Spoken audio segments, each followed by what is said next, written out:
എല്ലാ കൂട്ടുകാർക്കും ശുഭരാത്രി നേർന്നുകൊണ്ട് നമുക്ക് ആദർശിന്റെയും നയനയുടെയും നാളത്തെ നല്ലൊരു പ്രൊമോ വിശേഷം കേട്ടാലോ. അങ്ങനെ ഇന്നത്തെ വിശേഷം നമ്മൾ കണ്ടു. കനക നയനയും നവ്യയും നന്ദുവിനെ എല്ലാരെയും വിളിച്ചുകൊണ്ട് വന്ന് വിഷുക്കൈ കാണിക്കുന്നുണ്ട്. വിഷുക്കണി കാണിച്ചതിന് ശേഷം വിഷുക്കൈ നീട്ടൊക്കെ കൊടുക്കുകയാണ്. ഈ സമയം നയന പറഞ്ഞു, അടുത്ത പ്രാവശ്യത്തെ വിഷുവിന് ഇരട്ടി സന്തോഷമായിരിക്കും എന്ന് പറയാണ്. കാരണം നന്ദുവിന് ജോലി കിട്ടും, നന്ദു എസ്ഐയും അതോടൊപ്പം തന്നെ നവ്യേച്ചിക്ക് കുഞ്ഞും കൂടെ പിറക്കുമെന്ന് പറയാം. അടുത്ത പ്രാവശ്യം ഒരതിഥിയും കൂടെ കൂടുതലായിരിക്കും എന്ന് പറയാണ് ഇവിടെ. ഇത് കേട്ടപ്പോ കനക പറഞ്ഞു, ദേ അതിന് വേണ്ടിയിട്ട് ഞാൻ കാത്തിരിക്കണേന്ന് പറയാ. അത് മാത്രം പോരാ, അടുത്ത പ്രാവശ്യം വിഷു ഒക്കെ ആകുമ്പത്തേനും വേറെയും വിശേഷം ഉണ്ടാവണമെന്നൊക്കെ പറയാ. ഇത് കേട്ടപ്പോ നയനെ ഒന്ന് ചിരിച്ചു. നവ്യ പറഞ്ഞു, ചിരിച്ചിട്ടൊന്നും കാര്യമില്ല, അറിയാലോ എന്റെ കല്യാണത്തിന് മുമ്പേ കഴിഞ്ഞാ നിന്റെ കല്യാണം, ഇനി എത്ര നാളെന്ന് വെച്ചാൽ എങ്ങനെ മുന്നോട്ട് കൊണ്ടുപോണേ. കനക പറഞ്ഞു, അത് ശരിയാ. ദേവേനയാണെങ്കിലും ഭയങ്കര സന്തോഷത്തിലാ. കാരണം എത്രയും പെട്ടെന്ന് തന്നെ നിങ്ങൾക്കൊരു കുഞ്ഞു പിറക്കണമെന്നാ ദേവേനയുടെ ഒക്കെ എല്ലാവരുടെ ആഗ്രഹം എന്ന് പറയണേ.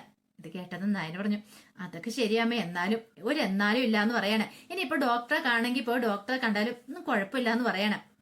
ആ സമയത്ത് അനന്തപുരിയില് രാവിലെ വിഷുക്കണിയൊക്കെ നേരത്തെ എല്ലാം റെഡിയാക്കി വെച്ചിട്ടുണ്ടായിരുന്നു ദേവേനി. അങ്ങനെ ആദർശിനെ കൊണ്ടുവന്ന് വിഷുക്കണി കാണിക്കുകയാണ്.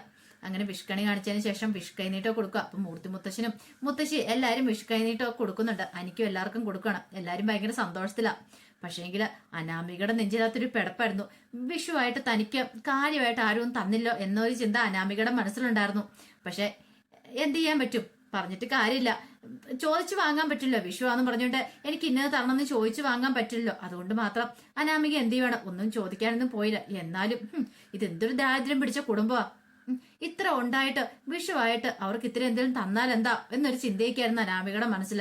സ്വർണ്ണക്കടയും ജ്വല്ലറിയൊക്കെ ഉണ്ടെന്ന് പറഞ്ഞിട്ട് ഒരു കാര്യമില്ല.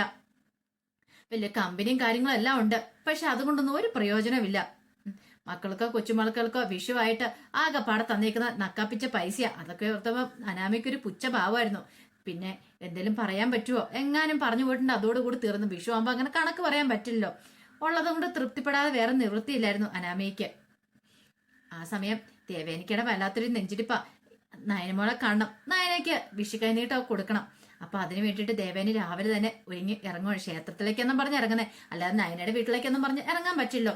അങ്ങനെ ദേവേനി ഇറങ്ങി കഴിഞ്ഞപ്പോഴത്തേനും ആദർശുണ്ട് സംശയം, അമ്മ എങ്ങോട്ടായിരിക്കും പോകുന്നത്, ക്ഷേത്രത്തിലേക്കാണോ, ഒന്ന് പോയി നോക്കാം, അമ്മേനൊന്ന് ഫോളോ ചെയ്യാന്ന് കരുതിയിട്ട് ദേവേനിയുടെ കാറിന്റെ പുറകെ ആദർശ് പോവാണ്.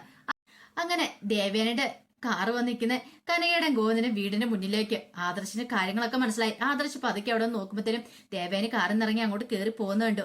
പിന്നീട് നായനെ അങ്ങോട്ട് ഇറങ്ങി വരുന്ന ദേവേന്റെ കൈ പിടിച്ച് കെട്ടിപ്പിടിച്ച് കയറ്റിക്കൊണ്ട് പോകുന്ന കാഴ്ചയാണ് കണ്ടത്. ഇത് കണ്ടതും ആദർശ് ഒരു നിമിഷം ഞെട്ടിപ്പോയി. അപ്പൊ താൻ പറ്റിക്കപ്പെടുകയാണോ എന്നൊരു ചിന്ത ആദർശിന്റെ മനസ്സിലേക്ക് വന്നു. ചെറിയ സംശയങ്ങളും കാര്യങ്ങളൊക്കെ ഉണ്ടായിരുന്നു.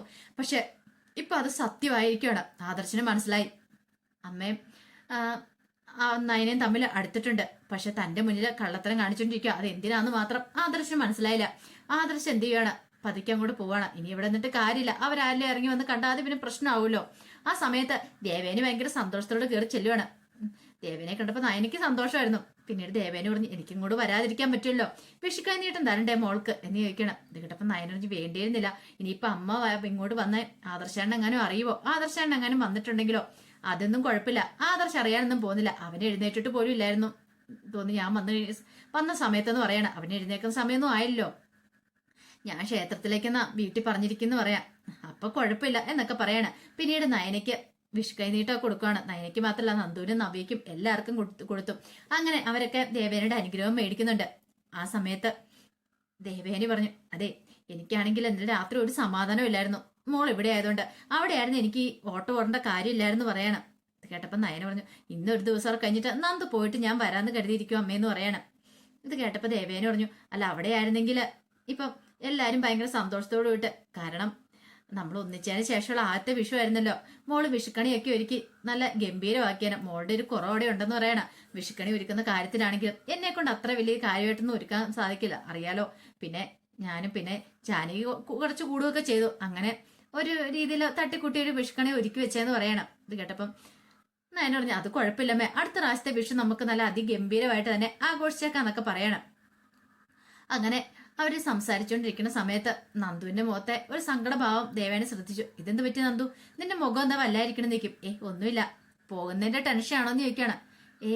അതെ ഇന്നലെ ഞാന് അനിക്കിട്ട് ഒന്ന് അടിച്ചെന്ന് പറയണം. ഇത് കേട്ട് ഇനിയിപ്പോ നന്ദുവിന് ആപ്പടെ സങ്കടമായി. ദേവേനി പറഞ്ഞു അടിക്കണമെന്ന് കരുതിയൊന്നും ചെയ്തതല്ല, പക്ഷെ അങ്ങനെയൊക്കെ സംഭവിച്ചു പോയെന്ന് പറയാം. അവൻ ഇന്നലെ ആ സമയത്ത് കയറി വന്നപ്പോ എനിക്ക് സഹിച്ചില്ല. പോരാത്തന്നെ നന്ദുവിനെ കാണാനും കൂടെ വന്നറിഞ്ഞു കഴിഞ്ഞപ്പോ എങ്ങനെ സഹിക്കാൻ പറ്റും? പക്ഷേങ്കില് അടിച്ചു കഴിഞ്ഞപ്പോ തോന്നി വേണ്ടിയിരുന്നില്ലാന്ന് തോന്നിയെന്ന് പറയണം. നന്ദു പറഞ്ഞു പാവം അനിയെ വഴക്കൊന്നും പറയണ്ടായിരുന്നു, അടിക്കേണ്ട കാര്യമില്ലായിരുന്നു. സത്യം പറഞ്ഞാല് ഇന്നലെ അവനെ ഞാൻ കാണാൻ പോവില്ലായിരുന്നു. പക്ഷെ ഞാൻ കാണാൻ ചെന്നില്ലെങ്കിൽ അവൻ പണ്ടത്തെ പോലെ തന്നെ കുടിയും തുടങ്ങും, അങ്ങനെ പ്രശ്നമാക്കുമെന്ന് പറഞ്ഞുകൊണ്ട് മാത്രമാ ഞാൻ കാണാൻ പോയത് ആന്റി, അല്ലെങ്കിൽ ഞാൻ കാണാൻ പോയില്ലായിരുന്നു പറയണം. നയന പറഞ്ഞു അത് ശരിയാ, നന്ദു എന്നോട് പറഞ്ഞായിരുന്നു അമ്മേ കാര്യങ്ങളൊക്കെ. നന്ദുവിന് പോകാൻ താല്പര്യമായിരുന്നു, പക്ഷെ അനി അങ്ങനെ പറഞ്ഞു കഴിഞ്ഞപ്പോ തന്നെ നന്ദുവിന് അത് അനുസരിക്കാതിരിക്കാൻ പറ്റില്ലെന്ന് പറയാം. ദേവേന് പറഞ്ഞു അവനോട് പറഞ്ഞു ഞാൻ മടുത്തു, ഇനി എന്ത് ചെയ്യണമെന്ന് എനിക്കും അറിയില്ല എന്ന് പറയണം. അവൻ മാറുന്ന ലക്ഷണമൊന്നും ഞാൻ കാണുന്നില്ല എന്ന് പറയാം. ഇത് കേട്ടപ്പോൾ നന്ദുവിന് സാരമില്ല, ഞാൻ എന്താണ് ട്രെയിനിങ്ങിന് പോവല്ലേ, ട്രെയിനിങ്ങിന് പോയി കഴിഞ്ഞാൽ എനിക്ക് മാറ്റങ്ങൾ ഉണ്ടായിക്കോളും, അനാമികയും തമ്മിൽ അടുത്തോളും, പിന്നെ ഞങ്ങൾ കാണാനൊന്നും പോകുന്നില്ലെന്ന് പറയാണ്. ദേവേന് പറഞ്ഞു ഇനി ഒരു കാരണവശാലും അവനെ വിളിക്കരുത്, വിളിക്കുവോ അല്ലെ കാണാനോ ഒന്നിനെ ശ്രമിക്കുവോ ഒന്നും ചെയ്യരുത്. അവന്റെ മനസ്സ് മാറുമെങ്കിൽ മാറട്ടെ, അറിയാലോ ഞങ്ങൾക്കൊക്കെ ഒത്തിരി പ്രതീക്ഷയുണ്ട് അവനില്. ഒരു പക്ഷെ ഇനി അവൻ അനാമികനെ ഉപേക്ഷിച്ച പോലും നന്ദുവിനെ സ്വീകരിച്ചിട്ടുണ്ടെങ്കിൽ അത് കുടുംബത്തിൽ എത്രമാത്രം പ്രശ്നം ഉണ്ടാക്കുമെന്ന് അറിയാലോ എന്ന് പറയണം. ഇത് കേട്ടപ്പോൾ നന്ദു പറഞ്ഞു അത് ശരിയാ, പക്ഷേങ്കില് പെട്ടെന്ന് ദേവേനി പറഞ്ഞു എനിക്കറിയാം നന്ദുവിന്റെ മനസ്സിലെ വിഷമം എന്താന്ന്. നന്ദു ഇപ്പൊ ചിന്തിക്കുന്ന എന്താന്ന് പറയാം. കാരണം ആദ്യമായിട്ട് സ്നേഹിച്ച ഒരു പുരുഷനെ അവന്റെ മനസ്സിൽ നിന്ന് മായ്ച്ചു കളയാനായിട്ട് ഭയങ്കര ബുദ്ധിമുട്ടായിരിക്കും. സാരമില്ല, പതുക്കെ പതുക്കെ അത് മായ്ച്ചു കളഞ്ഞാൽ മതി, ഒറ്റയടിക്ക് അങ്ങ് ശ്രമിച്ചിട്ടുണ്ടെങ്കിൽ നടക്കില്ലായിരിക്കും എന്നൊക്കെ പറഞ്ഞ് നന്ദുവിനെ ആശ്വസിപ്പിക്കുകയാണ്. ആ സമയം നയന ചോദിച്ചു അല്ല അവിടെ എല്ലാവർക്കും വിഷ്കനീട്ടോ കൊടുത്തോന്ന് ചോദിക്കും. ആദർശനും എല്ലാവർക്കും കൊടുത്തെന്ന് പറയാണ്. അല്ല അനാമയ്ക്ക് കൊടുത്തോന്ന് ചോദിക്കും. അല്ല അമ്മ ഒരു കാര്യം ചെയ്യാം, അനാമയ്ക്ക് നല്ല കണത്തിൽ എന്തെങ്കിലും കൊടുക്കണം കേട്ടോ, അല്ലെങ്കിൽ തന്നെ അവൾക്ക് ഇപ്പോൾ ഇത് കാണുമായിരിക്കും. ഞങ്ങൾ എല്ലാവരും അമ്മ സ്നേഹിക്കുന്നുള്ളൊരു തോന്നൽ അവളുടെ മനസ്സിലുണ്ടെന്നാ തോന്നേ, അതുകൊണ്ട് അവൾക്ക് എന്തെങ്കിലും കനത്തിൽ കൊടുത്തേക്കാൻ പറയാ. ഇത് കേട്ടപ്പോ ദേവേനി പറഞ്ഞു അങ്ങനെയൊന്നും കൊടുത്തിട്ടില്ല, ഇനി വേണമെങ്കിൽ അങ്ങനെ മോള് പറയുവാണെങ്കിൽ ഞാൻ അങ്ങനെ ചെയ്തേക്കാന്ന് പറയണം. കൊടുത്തേരമ്മേ, വെറുതെ എന്തിനാ, അല്ലെങ്കിൽ തന്നെ അനി അവളെ സ്നേഹിക്കുന്നില്ലെന്ന് പറഞ്ഞാൽ അവൾക്ക് ഭയങ്കര പരാതിയാ. ഇനിയിപ്പൊ അതിൻ്റെ കൂടെ അമ്മയും കൂടെ ഇങ്ങനെ കാര്യമായിട്ട് അവളെ ഗൗനിക്കുന്നില്ലെന്ന് അറിഞ്ഞിട്ടുണ്ടെങ്കിൽ അവൾക്ക് ഭയങ്കര വിഷമവും. എത്രയൊക്കെ ദ്രോഹിച്ചെന്ന് പറഞ്ഞാലും അവള് അനിയുടെ ഭാര്യയല്ലേന്ന് ചോദിക്കുക. അവൾ അവിടെ തന്നെ നിൽക്കണം, ഒരു കാരണവശാലും അവളുടെ വീട്ടിലേക്ക് പോകരുത്. അനിയും അനാമികയും തമ്മിൽ നല്ലൊരു ജീവിതം ഉണ്ടാണെന്നൊക്കെ പറയാണ്. ഇത് കേട്ടപ്പോ ദേവേനി പറഞ്ഞു നിനക്ക് എങ്ങനെ സാധിക്കുന്ന മോളെ ഇങ്ങനെയൊക്കെ ചിന്തിക്കാൻ പോലും, കാരണം നിന്നെ എത്രമാത്രം അവൾ ദ്രോഹിച്ചിട്ടുണ്ട്. ഇത് കേട്ടപ്പോ നയന പറഞ്ഞു അത് ശരിയൊക്കെ തന്നെയാ, പക്ഷെ അവളുടെ രീതി നമ്മളും പോയിട്ടുണ്ടെങ്കിൽ അവളും ഞാനും തമ്മിൽ എന്താ വ്യത്യാസം അമ്മേ, അതുകൊണ്ടാന്ന് പറയാണ്. അങ്ങനെ ദേവന് കുറെ സമയം കൂടെ സംസാരിച്ചിരുന്ന് അതിനുശേഷമാണ് മടങ്ങുന്നത്. കാരണം ഇനിയും കൂടെ നിന്നിട്ടുണ്ടെങ്കിൽ ക്ഷേത്രത്തിൽ പോയിട്ട് തിരികെ ചെല്ലാനുള്ള സമയം കഴിഞ്ഞ് കഴിഞ്ഞിട്ടുണ്ടെങ്കിൽ വീട്ടിലെല്ലാവർക്കും സംശയമാവും. പോരാത്തിന് വിഷുവും കൂടെ അല്ലേ, അതിനൊക്കെ ശേഷമാണ് ദേവേനി അങ്ങോട്ടേക്ക് പോണേ. അങ്ങനെ ദേവേനി പോയി കുറെ സമയം കഴിഞ്ഞപ്പോഴത്തേനും ആദർശം അങ്ങോട്ടേക്ക് വരുവാണ്. അപ്പം നയനയ്ക്കൊക്കെ വിഷുക്കൈനീട്ടം കൊടുക്കണമല്ലോ, അതിന് വേണ്ടിയിട്ട് ആദർശം വരുക. അങ്ങനെ ആദർശം വന്നപ്പോൾ നയനയുടെ മുഖത്തെ സന്തോഷമൊക്കെ ഉണ്ടു. ആദർശം പിന്നീട് നയനോട് അതിനെക്കുറിച്ച് ചോദിക്കുന്നുണ്ട്. അപ്പൊ നയന പറഞ്ഞേ അങ്ങനെയൊന്നുമില്ല ആദർശേട്ടാന്ന് പറയാണ്, പ്രത്യേകിച്ച് സന്തോഷമൊന്നുമില്ല, ആദർശേട്ടൻ വന്നതിന്റെ സന്തോഷം എന്ന് പറയാം. പിന്നീട് ചോദിച്ചു അല്ല അമ്മ എങ്ങാനും വന്നാലും ചോദിക്കുക. ഇല്ല വന്നില്ലല്ലോ എന്ന് പറയണ. ആദർശ് കണ്ടതാ, പക്ഷേങ്കില് നയനെ അങ്ങനെ പറയണേ, നയനക്ക് അങ്ങനെയല്ലേ പറയാൻ പറ്റത്തുള്ളൂ. എന്താ ആദർശേട്ടാ അങ്ങനെ ചോദിച്ചെന്ന് ചോദിക്കുക. ഒന്നുമില്ല, ഞാൻ കരുതി ഇനിയിപ്പം നിങ്ങൾ രണ്ടുപേരും ഇവിടെ ആയതുകൊണ്ട് ഇനിയിപ്പം അമ്മ വിഷുക്കൈനീട്ടം തരാനെങ്കിലും വന്നോ, അതുകൊണ്ട് ഞാൻ ചോദിച്ചാന്ന് പറയാണ്. അമ്മ വന്നില്ല എന്ന് പറയാ. അമ്മ അങ്ങനെ വരുമെന്ന് ആദർശേട്ടന് തോന്നുന്നുണ്ടോ എന്ന് ചോദിക്കുക. ഇല്ല എന്റെ മനസ്സിൽ ആഗ്രഹം ഉണ്ടായിരുന്നു, അതുകൊണ്ട് ഞാൻ അങ്ങോട്ട് പറഞ്ഞാന്ന് പറയാണ്. എനിക്ക് സങ്കടമായി, ആദർശനോട് ചോദിക്കണമെന്നുണ്ട്, പറയണമെന്നൊക്കെ ഉണ്ട്, പക്ഷേങ്കിൽ എന്ത് ചെയ്യാൻ പറ്റും, അമ്മ അറിയാതെ ഇത് പറഞ്ഞിട്ടുണ്ടെങ്കിൽ അമ്മയ്ക്ക് ചിലപ്പോൾ ഇഷ്ടപ്പെട്ടെന്ന് വരത്തില്ല. അമ്മ പ്രത്യേകം പറഞ്ഞിട്ടുണ്ട് ആരോടും പറഞ്ഞില്ല, ഒരുമിച്ച കാര്യം ആരോടും പറയില്ലെന്നുള്ള കാര്യം, അതുകൊണ്ട് തൽക്കാലത്തേക്ക് പറയാതിരിക്കുന്ന ബുദ്ധി എന്നൊക്കെ മനസ്സിൽ കരുതുകയാണ്. പിന്നീട് ആദർശ വിഷുക്കൈനീട്ടം കൊടുക്കുന്നുണ്ട്.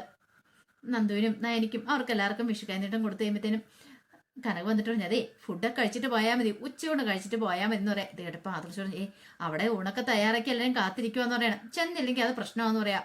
നയന പറഞ്ഞു അത് കുഴപ്പമില്ല, ഇത്തിരി ആളും കഴിച്ചിട്ട് ആദർശേട്ടൻ പോയാൽ മതി എന്ന് പറയണം, ഇല്ലെങ്കിൽ പിന്നെ എനിക്ക് സങ്കടമാവും എന്ന് പറയാം. എല്ലാവർക്കും കൂടെ ഒരുമിച്ച് കുറച്ച് ആഹാരം കഴിച്ചിട്ട് പോകാന്നൊക്കെ പറയാം. അങ്ങനെ ആദർശിനെ അവിടെ പിടിച്ചിരുത്തുവാണ്. ഈ സമയത്ത് നബിയുടെ ഉള്ളിൽ നല്ല ടെൻഷൻ ഉണ്ടായിരുന്നു. അബി ഇതിനായിട്ട് വന്നില്ല, വിഷുവായിട്ട് അവൻ വരുമെന്ന് പ്രതീക്ഷിച്ചു, പക്ഷെ എത്തിയിട്ടില്ല. ആ ഒരു വിഷമം മനസ്സിലുണ്ടായിരുന്നു. പക്ഷെ കുറച്ചു നേരം കഴിഞ്ഞപ്പോഴത്തേനും അബി അങ്ങോട്ടേക്ക് വരുവാണ്. അബി വന്നു കഴിഞ്ഞപ്പം നബിക്ക് സന്തോഷവും സമാധാനമായി. ഇവന് മാറ്റം ഉണ്ടെന്നാ തോന്നേ, അല്ലെങ്കിൽ ഇവൻ വിഷുവിന് ഇങ്ങോട്ടേക്ക് വരത്തില്ലോ, ഇന്നലെ വന്നിട്ട് പോയതാ, ഇന്ന് വരാന്ന ഒക്കെ പറഞ്ഞിട്ടുണ്ടായിരുന്നു, പക്ഷെ വരുമെന്നൊരു പ്രതീക്ഷയില്ലായിരുന്നു. അങ്ങനെ അബി വന്ന് നബിക്ക് വിഷുക്കന്നീട്ടൊക്കെ കൊടുക്കുന്നുണ്ട്. അപ്പൊ നബി വിചാരിച്ചു ശരിക്കും ഇവന് തന്നോട് സ്നേഹം തുടങ്ങിയിട്ടുണ്ടെന്ന്, പക്ഷെ അതുകൊണ്ടല്ല അബി അങ്ങനെ ചെയ്തേ. അബി ചെയ്തതിന് വ്യക്തമായ കാരണമുണ്ട്, ഇവള് തന്നെ സ്നേഹിച്ചു തുടങ്ങണം. ശരിക്കും എന്തെങ്കിലും ഒരു പ്രശ്നം അനഘയുടെ പേരിൽ ഉണ്ടായിട്ടുണ്ടെങ്കിൽ ഇവള് തന്നെ അവിശ്വസിക്കുകയും ചെയ്യരുത്. തന്നോടൊപ്പം ചേർന്ന് നിൽക്കണം. എങ്കിൽ മാത്രമേ തനിക്ക് പിടിച്ചു നിൽക്കാൻ സാധിക്കുള്ളൂ. അതുകൊണ്ടാണ് താൻ ഇത്ര സ്നേഹം കൊടുത്ത് ഇവളെ കൂടെ നിർത്തുന്നത്. അല്ലാതെ ഇവളോടുള്ള ഇഷ്ടം കൊണ്ടല്ല. അങ്ങനെ അഭി അവിടുന്ന് ഉച്ചയൂണ കഴിക്കുന്നുണ്ട്. അങ്ങനെ ആ തണുത്ത വിഷു നല്ല അടിച്ചു പൊളിച്ച് തന്നെ എല്ലാവരും ആഘോഷിക്കുന്നുണ്ട്. പക്ഷെ എങ്കില് ഈ സമയത്ത് അനാമിക്ക് വലിയൊരു തട്ടുകേട് സംഭവിക്കുന്നുണ്ട്. എന്താണെന്നറിയില്ല. അനാമി എടുത്തടിച്ച് വീഴുന്നുണ്ട്, കണ്ണൊക്കെ പൊത്തിക്കൊണ്ട്. ഇനിയിപ്പം കളി കാണാൻ പോയപ്പോ സംഭവിച്ചതാണോ അതോ ഇനിയിപ്പം അനാമിക്കിട്ട് എവിടെ നിന്നും 8ന്റെ പണി കിട്ടിയോന്ന് അറിയത്തില്ല. കാരണം എവിടെ അനാമിക പണി വെക്കാൻ ചെന്നാലും അവിടെ എല്ലാം തിരിച്ചടിയാണ് അനാമികക്ക് കിട്ടുന്നത്.